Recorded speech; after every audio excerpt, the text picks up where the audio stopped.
नमस्कार, मैं हूं आशीष चित्रांशी और आप देख रहे हैं the news launcher. Rahul Gandhi विदेश में और किसी भी पल देश में, वो वाली सिचुएशन कांग्रेस में है। तारीख जो मुकर्रर थी विदेश से लौटने की, तारीख आ गई है। राहुल नहीं आए हैं। राहुल लेकिन काम में लगे हुए हैं और हो सकता है जब तक ये काम आप देखें तब तक राहुल भारत में लॉन्च हो चुके हों, मतलब कदम रख चुके हों। काम कौन सा, किस काम में लगे हैं? राहुल ने दरअसल मोदी के नाक में दम कर रखा है। मोदी भी विदेश है, मोदी कभी नहीं लौटना है। अभी तो शुरू हुआ है विदेश सफर का एक नया दौर। इंडोनेशिया से ऑस्ट्रेलिया, न्यूजीलैंड मौसम का लुत्फ लेते हुए भी आएंगे। लेकिन राहुल गांधी विदेश रहते हैं तो भाजपाइयों को टेंशन देते हैं, विदेश से देश की तरफ रुख करते हैं तो टेंशन देते हैं, और देश में आ जाते हैं तब तो फिर टेंशन ही टेंशन है 24 घंटे। मोदी जी को चैन से छुट्टी भी नहीं मनाने दे रहे हैं, मौसम का मजा भी नहीं लेने दे रहे हैं। मोदी को फिर दिखा दिया पेपर राहुल गांधी ने, और ये पेपर जो दिखाया है, ये पेपर की खबर अखबारों में भी छप गई है। मोदी और धर्मेंद्र प्रधान, इन दोनों ने अब वाकई हद कर दी है। अगर तमाम जैसे होता है ना कि आप किसी देवता को, पूजा पाठ होती है तो देवता का आह्वान किया जाता है कि आप देवता, हम पूजा करने जा रहे हैं, आप पूजा के लिए आ जाइए, सम्मिलित हो जाइए। आपने देखा होगा पंडित जी आते हैं तो शुरू में सबसे पहले देवताओं का आह्वान करते हैं, बुलाते हैं। जब पूजा खत्म हो जाती है, पूजा पाठ कथा खत्म हो जाती है, तो वही पंडित जी सभी ग्रहों को, देवी देवताओं को मंत्र के जरिए चारों तरफ पानी वानी गिरा करके, जो भी हो प्रक्रिया वो मुझे नहीं पता, और कहते हैं सब लोग स्वगृह गच्छे, अपने अपने घर वापस चले जाओ।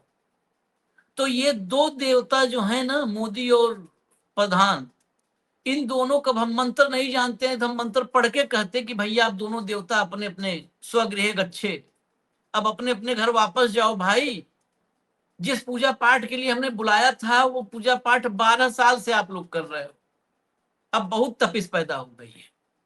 अब खबर पे आ जाते हैं ताकि भूमिका कई बार ज्यादा हो जाती है। लाइए हेमंत भाई को लाइए, मैं सीधा खबर बता दूं।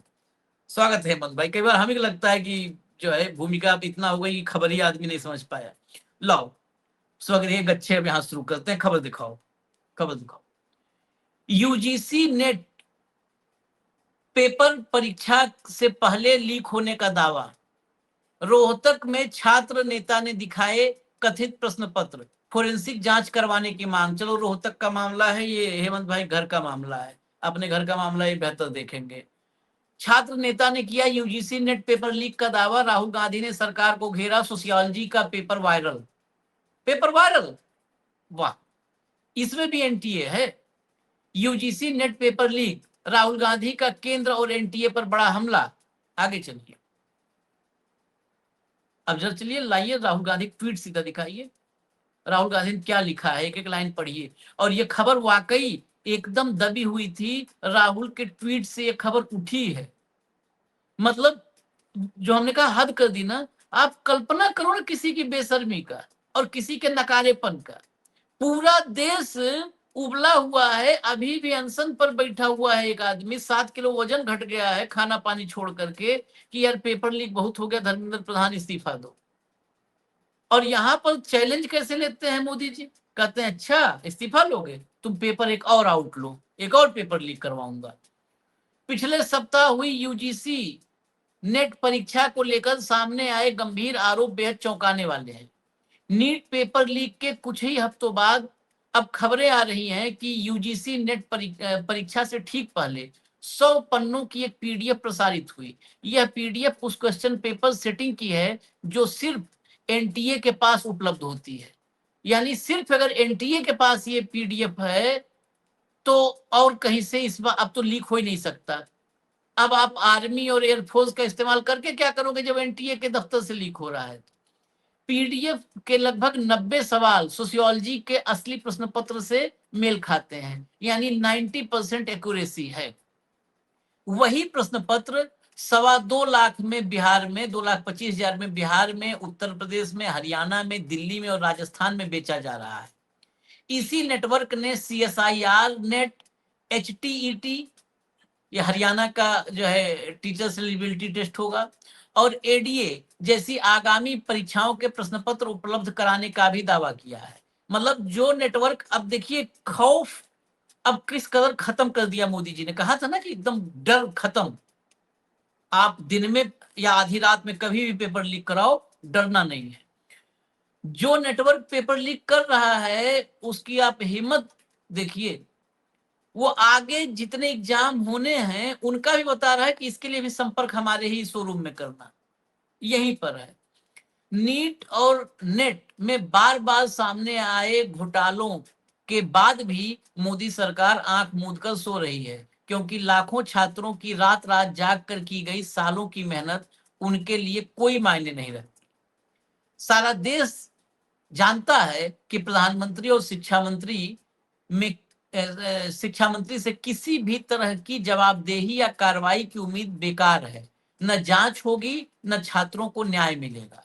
बदलाव का एकमात्र औजार सम्मिलित आवाज है, देश भर के छात्रों की गूंज, जो भारत में शिक्षा रिवॉल्यूशन ला कर रहेगी। अब उम्मीद तो है, पता नहीं आएगी कि नहीं, कि रिवॉल्यूशन भारत के DNA से मैच नहीं करता। भारत का जो DNA है वहां क्रांति उससे मैच ही नहीं करती, मिसमैच हो जाता है मामला।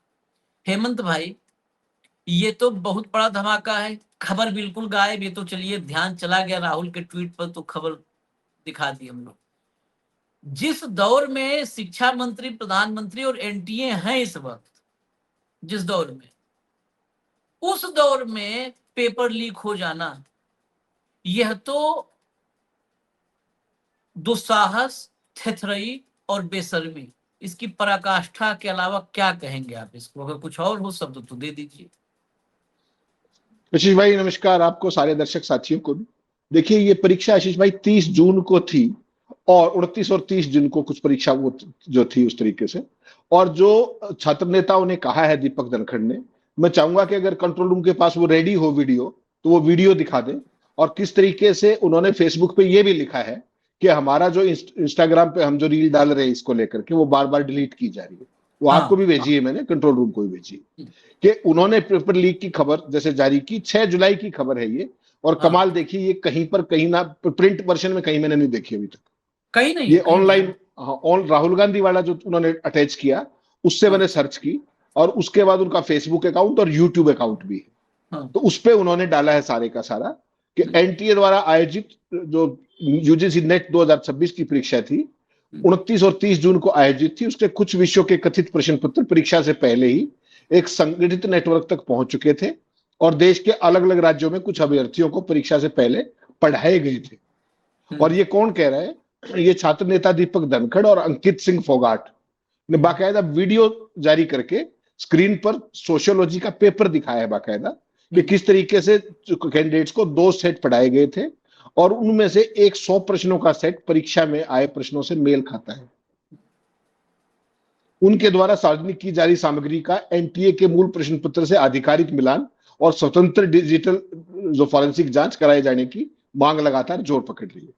और उनका यह भी दावा है कि प्रश्न पत्र जो उपलब्ध कराने वाले लोग थे, वो उनके संपर्क में थे, और गिरोह तक वो छात्र नेता पहुंच चुके हैं। और पहली बार वो जो आरोपी है कथित, वो उनको जंतर मंतर पर मिले 20 जून को। तो इतनी ट्रेल होने के बावजूद भी इस पूरे मामले पे सिस्टम चुप है, बिल्कुल बिल्कुल चुप है सिस्टम। और इस समय जब मैं और आप बात कर रहे हैं, राहुल गांधी अब तक स्वदेश नहीं लौटे हैं, लेकिन विदेश में बैठे बैठे ही किस तरीके से एग्जाम लीक और ये सारा मामला सबके सामने है, वो उन्होंने बाहर से भी उस चीज को, क्योंकि बीजेपी वाले, आपको ध्यान होगा ना, हमने शो किया था कि अपना क्या नाम है, इंडिया गेट से लेकर के सब जगह राहुल गांधी नदारद और गायब, पता नहीं उनको ढूंढ के लाओ टाइप का वो सारा चल रहा था।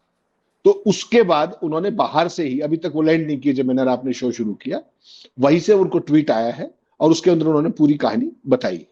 तो अपने आप में बहुत गंभीर मामला आशीष भाई। नेट के जरिए तो बच्चे कॉलेज में लेक्चरर लगते हैं, नेट परीक्षा क्वालिफाई करके। अगर उनका भी पेपर अगर कथित तौर पे लीक होता है, तो अपने आप में बहुत गंभीर बात है।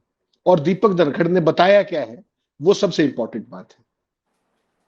कि 20 जून को दिल्ली के जंतर मंतर पर कॉकरोच पार्टी के आंदोलन के दौरान कथित पेपर लीक उपलब्ध कराने वाले लोगों ने अगले दिन प्रश्न पत्र लीक लेकर आने की बात कही थी, जिसके बाद संबंधित विषयों के कैंडिडेट से संपर्क किया गया।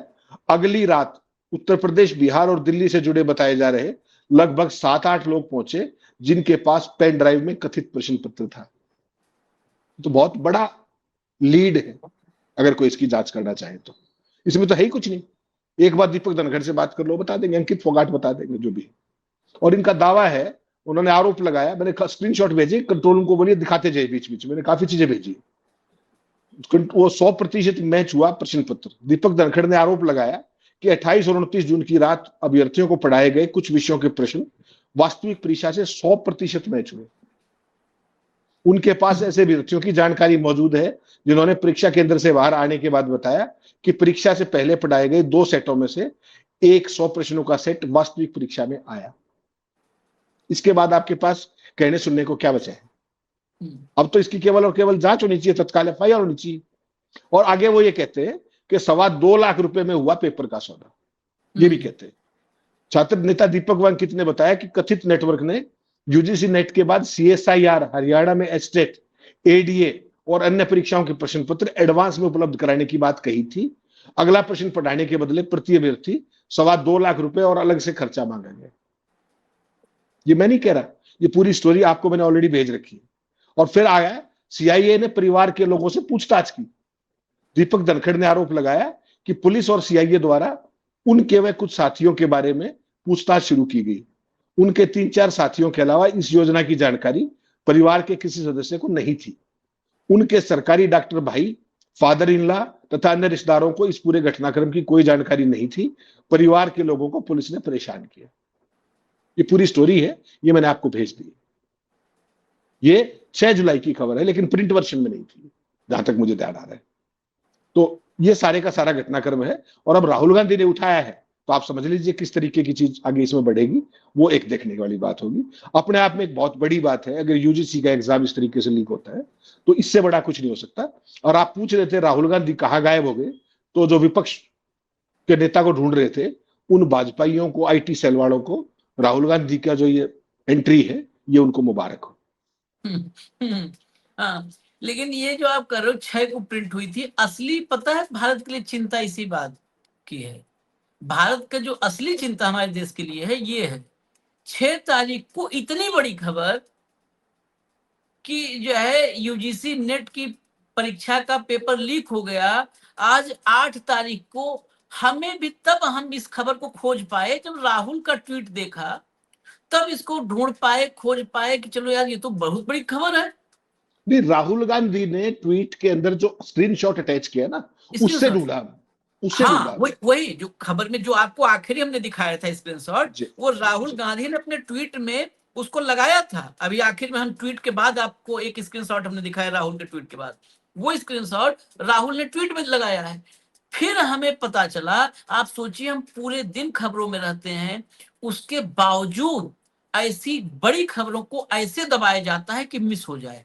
तो चलिए खैर, खबर कुल मिला जुला करके राहुल के सौजन्य से आ तो गई।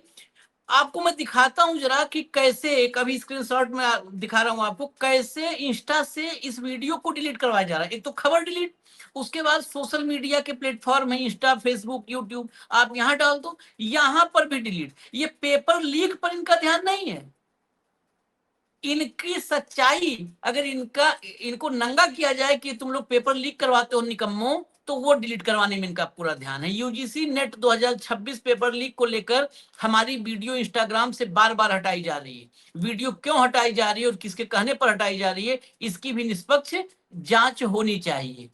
ये दीपक धनखड़, ये देखिए नीचे अपना सब स्क्रीनशॉट वगैरह लगा रखा है उन्होंने। सवाल अभी भी वही है और हमारे द्वारा सार्वजनिक किए गए दावे और सामग्री जांच की मांग करते हैं। ये देखिए डिलीटेड, पूरी वीडियो यूट्यूब चैनल दीपक धनखड़ पर उपलब्ध है। ये नीचे सब लगा रखा है, वहां जाकर 28 मिनट का पूरा वीडियो देखें और खुद तथ्यों को समझें। सच को दबाने से सवाल खत्म नहीं होंगे, पूरी सच्चाई देश के सामने आएगी। और हम भी कहते हैं, जिनको नहीं समझ में आ रहा, मान लिया हम उनकी खबर दिखा रहे हैं, आप जाके देखो, देश में कम से कम कुछ साहसी यूथ हैं, युवा हैं, जो इस सिस्टम से इस सिस्टम से कम से कम हिम्मत के साथ लड़ रहे हैं ना। ये है असली 56 इंची। आप जा चेक करिए, इनको देखिए, आगे इनको सुनवाइए जरा। एक वीडियो भी है इसमें, जो है क्लिप, इनकी वीडियो क्लिप सुनवा दीजिए वो भी। धर्मेंद्र प्रधान जी, ये लो सबूत। फिर से एनटीए यूजीसी नेट के पेपर लीक हो गए। स्क्रीन पर पूरा पेपर देखना और इसकी पीडीएफ भी भेजूंगा मैं। नमस्कार साथियों, मैं दीपक धनखड़, छात्र नेता, रोहतक, हरियाणा से। आज देश के सामने पेपर लीक का एक गंभीर विषय लेकर आया हूं। साथियों, यूजीसी नेट जून 2026 की परीक्षाएं 30 जून को समाप्त हुई और हमारा दावा है कि 29 और 30 जून को आयोजित हुई कुछ विषयों के प्रश्न पत्र परीक्षाओं से पहले ही संगठित नेटवर्क के लोगों तक पहुंच चुके थे और देश के अलग अलग राज्यों में कुछ अभ्यर्थियों को कथित रूप से पढ़ाए भी गए हैं। देश अभी नीट पेपर लीक और परीक्षा व्यवस्था पर उठे सवालों से बाहर भी नहीं निकला था कि अब एनटीए द्वारा आयोजित यूजीसी नेट की परीक्षाओं को लेकर हमारे सामने एक ऐसी सामग्री और घटनाक्रम आए हैं जिनकी तत्काल, स्वतंत्र, निष्पक्ष और उच्च स्तरीय जांच होना बेहद जरूरी है। मैं केंद्रीय शिक्षा मंत्री धर्मेंद्र प्रधान जी से कहना चाहता हूं कि अब केवल बयान देना का समय नहीं है। यदि बार बार देश की महत्वपूर्ण परीक्षाओं की विश्वसनीयता और उनके विश्वास रखने पर इतने गंभीर आरोप उठ रहे हैं तो नैतिक जिम्मेदारी तय होनी चाहिए। युवाओं का मानना है कि धर्मेंद्र प्रधान जी को अपनी जिद छोड़कर नैतिकता के आधार पर अपने पद से इस्तीफा दे देना चाहिए। आज मैं देश के सामने वह पूरा घटनाक्रम रखना चाहता हूं जो हमारे साथ हुआ। मैं यह भी स्पष्ट करना चाहता हूं कि हम जो सामग्री दिखा रहे हैं उसकी सत्यता, डिजिटल फोरेंसिक जांच और परीक्षा की वास्तविक प्रश्न पत्र से मिलान देश के समक्ष जांच एजेंसियों द्वारा करवाए जाएं। यदि हमारा दावा गलत है तो देश को बताया जाए और यदि सही है तो इस पूरे घटनाक्रम और पूरे नेटवर्क की जड़ तक पहुंचकर देश के सामने रखा जाए। साथियों, कुछ समय पहले हरियाणा के चरखी दादरी से अंकित सिंह फोगाट मुझसे मिले, जो मेरे साथ बैठे हैं।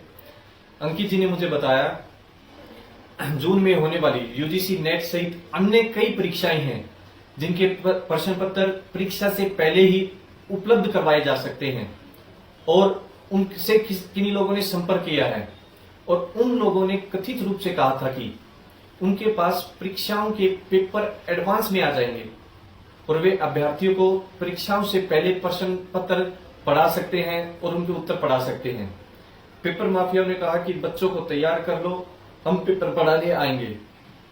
देश में पहले भी पेपर लीक के अनेकों मामले सामने आ चुके थे, इसलिए हमने इस सच को केवल सुनकर छोड़ने की बजाय इसकी सच्चाई जानने की रणनीति बनाई, इसकी गहराई तक, इसकी गहनता तक जानने की एक रणनीति बनाई। हमारे कुछ साथियों ने तय किया कि जिन विषयों की परीक्षा होने वाली है उन विषयों के वास्तविक अभ्यर्थियों से संपर्क किया जाए और हमारा उद्देश्य यह जानना था कि पेपर जो उपलब्ध कराने का दावा उनके द्वारा किया जा रहा है, जिन लोगों द्वारा किया जा रहा है, वह असली प्रश्न पत्र लेकर आते हैं या केवल बच्चों से पैसे ठगने वाला कोई गिरोह है या कोई ऐसा गिरोह जो बच्चों के पैसे ऐंठ कर बाहर निकल जाता है। मैं यहां बहुत स्पष्ट शब्दों में कहना चाहता हूं कि जिन अभ्यर्थियों ने हमसे संपर्क किया या हमने जिनसे संपर्क किया, हमने पूरी रणनीति और नेटवर्क की गहराई और सच्चाई उनको नहीं बताई। हमारा दावा है कि हमारा उद्देश्य किसी भी बच्चे से पैसा कमवाकर उन्हें नहीं देना था। हमारा उद्देश्य था कि कैसे उनको पकड़ा जाए। हमारा उद्देश्य कथित नेटवर्क तक पहुंचना और उनके दावों की सच्चाई सामने लाना था। हम चाहते थे कि यदि वास्तविक में प्रश्न पत्र परीक्षा से पहले उपलब्ध हो रहे हैं तो उनके प्रमाण सुरक्षित किए जाएं और देश की जनता, मीडिया और सरकार, जांच एजेंसियों के सामने रखे जाएं कि आखिर देश में पेपर लीक का नेटवर्क किस स्तर तक फैला हुआ और कैसे ये पेपर माफिया काम करते हैं। साथियों, यूजीसी नेट की परीक्षाएं 22 जून 2026 से शुरू होनी थी। 20 जून को मैं जंतर मंतर पर पेपर लीक के खिलाफ चल रहे आंदोलन में अभिजीत दीपिया जी के साथ शामिल था। पहले भी जंतर मंतर पर एक्टिवली स्टेज पर मैंने पार्टिसिपेट किया और अनेकों प्रदर्शनों में शामिल रहा। उसी दौरान अंकित जी का मेरे पास फोन आया और इन्होंने कहा कि कथित पेपर उपलब्ध कराने वाले लोगों का फोन आ गया है और उन्होंने कहा है कि वो अगले दिन पेपर लेकर आ जाएंगे। मैं उसी दिन दिल्ली से निकल कर गया और अंकित जी के पास पहुंचा। हमने अपने साथियों से संपर्क किया जिन्होंने उन विषयों के अभ्यर्थियों से संपर्क कर रखा था जिनका एग्जाम है। अगली रात यानी 21 तारीख की रात बिहार, उत्तर प्रदेश और दिल्ली से जुड़े बताए लगभग 7-8 कुछ लोग आए जो अंकित जी ने संपर्क किए। वे अपने साथ एक पेन ड्राइव लेकर आए थे और उन्होंने सामने ही दस्तावेज दिखाए कि वे कथित प्रश्न पेपर थे। उन पर ऐसे हस्ताक्षर, एनटीए के हस्ताक्षर दिखाई दे रहे थे जिनके बारे में उन लोगों ने दावा किया था कि यह प्रश्न पत्र बिल्कुल ओरिजिनल है और यही पेपर आएगा और ये साइन। सुन लिया। अब इससे आखिर में बहुत सही जगह पर रोका गया इस वीडियो को, वहां तक। इसके आगे तो और सारी कहानियां हैं क्योंकि पूरा वीडियो तो बहुत फिर लंबा हो जाता है। उन्होंने यहां तक दिखाया कि एनटीए उस पे साइन और मुहर वगैरह जो भी लगी हो कि ये ओरिजिनल एनटीए से ही निकला हुआ है। हेमंत भाई, इससे ज्यादा क्या मतलब क्या अब आदमी दिखा दे? या तो हनुमान जी जैसे चीर करके सीना दिखा दे। नहीं, आप दिखा दीजिए, मैं बना कर दूंगा कि नहीं है ये। जाइए आप दिखाते रहिए, सीने के अपने टाके लगवाइए, घूमिए। इतना सब होने के बावजूद आशीष भाई, मंत्री के पद पर, मंत्री की कुर्सी पर बात आने के बाद भी अगर कथित तौर पर ये सारी चीजें हो रही है तो आपके पूरे गवर्नेंस सिस्टम के ऊपर ये बहुत बड़ा सवाल है, बहुत बड़ा सवाल है। एयरफोर्स लगा दी, पेपर ले आएंगे, नीट में ये हो जाएगा, वो हो जाएगा। जिसका जो पेपर है उसके लिए वही इंपॉर्टेंट है। किसी के लिए नीट इंपॉर्टेंट होगा, किसी के लिए नेट इंपॉर्टेंट होगा, किसी के लिए एचटेट इंपॉर्टेंट होगा, किसी के लिए कुछ होगा। तो ऐसी परीक्षा प्रणाली 12 साल में आप क्यों नहीं डेवलप कर पाए? उसकी बजाय आपने महाराष्ट्र में देखा, महाराष्ट्र में टीचर एलिजिबिलिटी टेस्ट का एग्जाम तभी लीक हुआ, हमने शो किया उसके ऊपर, और उसके बाद अब इसका आरोप लग गया। और ये 6 तारीख की बात, अब तक इसमें मुकदमा दर्ज क्यों नहीं हुआ? अब जांच कर लेते, कुछ गलत है तो एफआईआर कैंसिल हो जाएगी। ये अगर राहुल गांधी इसको ना लाते तो हमसे भी मिस हो ही गया था ना ये तो। हाँ, हमसे भी मिस हो गया था और सबसे ही मिस हो गया था। 6 जुलाई की खबर है, 8 जुलाई को हम डिस्कस कर रहे हैं। इसका मतलब क्या है कि इसको सोशल मीडिया पे वायरल नहीं होने दिया गया होगा। जो आरोप भी लगा रहे हैं, उन्होंने स्क्रीनशॉट भी शेयर किया है कि इंस्टाग्राम से स्टोरी हटवाई जा रही है। अब 28 मिनट का वीडियो है, यूट्यूब पे भी बताया उन्होंने कि जिस तरीके से। तो आशीष भाई, ये मानना पड़ेगा आपको कि गवर्नेंस का सिस्टम कोलैप्स हो गया है, क्रैश हो गया है। और इसमें आपको जो एनटीए एजेंसी बनाई थी, ये संसद के प्रति क्यों जवाबदेही नहीं? सवाल ये है ना, ये मंत्री के प्रति जवाबदेही क्यों? इतने प्रतिष्ठित परीक्षा आयोजित करती है और जवाबदेह मंत्री के प्रति। Why not parliament of India? पैसा इस देश के लोगों का है, जवाबदेह वो मंत्री को है। कौन लोग हैं उसके अंदर, क्यों नहीं हट रहे वो? ये सारे सवाल उठेंगे आशीष भाई। और यूथ को, इनको साधुवाद, देखिए इनके आरोपों की जांच होनी चाहिए, लेकिन साधुवाद जो आज के दौर में इन्होंने हिम्मत की, इसलिए मैं बार बार कहता हूं, डर के आगे जीत। बहुत बड़ी बात की है इन्होंने, जो ये की है वास्तव में साधुवाद की बात है। इनकी हिम्मत का तो भाई जवाब कोई नहीं है। ये 56 इंच की छाती वालों के सामने ये खोल के रख देना। और एक बात आपने कही ना कि जवाबदेही संसद के प्रति नहीं, मंत्री के प्रति क्यों है? संसद के प्रति संसद की तो भूमिका ही खत्म की जा रही है। संसद तो कुछ दिन में संसद को म्यूजियम बनाया जाएगा। संसद में वो बिकेंगी जो है कपड़े, कुर्ता, टोपी, मोदी जैकेट, ये सब बिकेगा। संसद में लोग जाएंगे। नहीं होता है कि जो यहाँ पर खादी मेला लगा हुआ है, संसद का यही काम होगा। आज एनटीए इस देश में किसके किसके पास काम है? चुनाव आयोग इस देश में चुनाव करवाता है। चुनाव आयोग की जवाबदेही, आप चुनाव आयोग पर चर्चा करवा लो। कितनी चर्चा के लिए ओम बिरला से डिमांड हुई कि चुनाव आयोग जो करवा रहा है उस पर चर्चा हो जाए। ठीक है, एनटीए इस देश में परीक्षा करवाएगा, मतलब वो चुनाव करवाएंगे, वो संसद में आकर के उनको अगर कहा जाए कि चलो संसद में इन पे हो जाए सवाल जवाब, नहीं, एनटीए परीक्षा करवाएगी, संसद के ऊपर जवाबदेही नहीं होगी। परिसीमन आयोग अभी बनने जा रहा है जो सबसे खतरनाक। परिसीमन आयोग जो बनने जा रहा है, जो संविधान संशोधन आ रहा है, उसमें सबसे जो खतरनाक बिंदु है यही है कि वो परिसीमन आयोग संसद के प्रति जवाबदेह नहीं होगा और उसके फैसलों को इस देश की सुप्रीम कोर्ट में भी चैलेंज नहीं किया जा सकता। इस देश में तो संवैधानिक प्रावधानों को भी चैलेंज किया जाता है भाई साहब। हाँ, संसद ने अगर कोई कानून बना दिया, कोई भी कानून बना उसको भी दिया, सुप्रीम कोर्ट में चैलेंज किया जाता है। सुप्रीम कोर्ट उसकी वैलिडिटी जांचने के लिए स्वतंत्र है। आप कानून में ये कैसे लिख दोगे कि परिसीमन आयोग को चैलेंज नहीं किया जा सकता? How can you right that? वो लिखना ही उसको, वो केवल एक वाक्य ही उस कानून को असंवैधानिक बना देता है। वो एक वाक्य।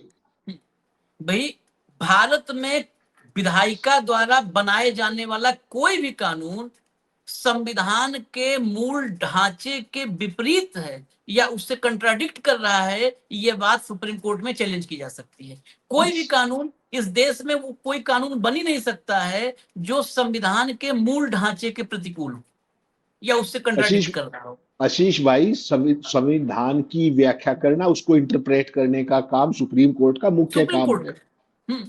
यहाँ पे जमानतें देने का काम सुप्रीम कोर्ट का बढ़ा दिया। हाँ। और जो इस तरह की व्याख्या की बात आती है वो पड़े रहते हैं 10-10, 20-20 साल। कहाँ समस्या है? और बताओ, ये है ना, उस देश में जहां पर कानून, सुप्रीम कोर्ट, कानून संवैधानिक है या असंवैधानिक, जिस देश में सुप्रीम कोर्ट ये तय करता है, उस देश में ऐसा कानून आ रहा है कि कानून में लिखा है कि इसको सुप्रीम कोर्ट में आप चैलेंज नहीं कर सकते, न्यायपालिका में चैलेंज नहीं कर सकते। एनजेएसी, एक मिनट, एनजेएसी संसद ने पारित किया था ना? हाँ। सुप्रीम कोर्ट ने स्ट्राइक डाउन किया कि नहीं किया? मिनटों में। उसके बाद दोबारा ले आए आज तक? हाँ। ले आए क्या एनजेएसी का? अब 2/3 मेजोरिटी का जुगाड़ कर रहे हैं, अब करेंगे कुछ, उसका कुछ खेल अब करते होंगे शायद, क्योंकि 1 नेशन 1 इलेक्शन से लेकर सारी चीजें अब लाएंगे। उसको आपका ये जो चंदा उगाही ईडी के जरिए था, असंवैधानिक घोषित किया ना, इलेक्टोरल बॉन्ड स्कीम को ही असंवैधानिक, पूरी की पूरी योजना को ही, पूरा मतलब उस कानून को ही, उसको असंवैधानिक घोषित किया। यही काम है सुप्रीम कोर्ट का। और अगर कोई उस सुप्रीम कोर्ट के पास जहां पर यह अथॉरिटी है, वहां पर कोई ऐसा कानून बने कि उस कानून में लिखा हो कि चैलेंज नहीं कर सकते, आपने बाबा साहेब और संविधान सभा में मौजूद हर देशभक्त का अपमान किया। अपमान क्या, अपमान तो बहुत हल्का शब्द है। आपने उनके साथ क्या किया है? यही कोशिश है। ये बिल ला चुके हैं, दोबारा लाने की तैयारी है और पास करवाने की तैयारी है। फिर आप पेपर लीक और ये सब करते रहिएगा। न एनटीए जवाब दे, न चुनाव आयोग जवाब दे, न परिसीमन आयोग जवाब दे, प्रधानमंत्री जवाब दे कभी रहे ही नहीं, कभी नहीं रहे। उनका तो इतिहास है, कभी जवाब दे नहीं रहे। फिर जनता जाए एक दूसरे का अपना घाव माऊ खेले बाल पकड़ के, कुछ कोई नहीं किसी के प्रति जवाबदेह होगा। आप एक दूसरे को भिड़ते रहिए, लड़ते रहिए। और आप विपक्ष की भूमिका क्या? विपक्ष आएगा सड़क पे तो विपक्ष को ममता बनर्जी जैसे निपटाया जाएगा। रैली आज होनी थी, रैली में रैली से पहले ममता बनर्जी के घर पर 500 मोटरसाइकिल लेकर के पहुंच गए और वो बाहर खड़े होकर के नारेबाजी और म्यूजिक चला के और गाली उली दे करके चले आए। करो, वो दिन दूर नहीं है जब हम आप डिबेट करेंगे और ये बाहर आकर के गाना लगा करके गाली देंगे। वो भी दिन दूर नहीं है, देखिएगा। जब ऐसे नेताओं के साथ ऐसा हो सकता है जिनके पीछे 10 लाख, 20 लाख, 1 करोड़, 2 करोड़ लोग, अभी भी 2.5 करोड़ वोट मिले थे ममता बनर्जी को। 2 करोड़ 41 लाख शायद था, अगर मैं सही हूं। 2 करोड़ 41 लाख लोग जिस महिला के नाम पर दंड से मुहर लगा दे रहे हैं, बटन दबा दे रहे हैं, इतनी बेईमानी के बाद भी उस महिला घर के सामने जाकर के ये हो रहा है। आप बताओ। खैर चलिए, कितना इनकी कहानियों बखान किया जाए। इजाजत दीजिए। धन्यवाद हेमंत भाई, बहुत बहुत धन्यवाद। वक्त काफी हो गया है। नमस्कार।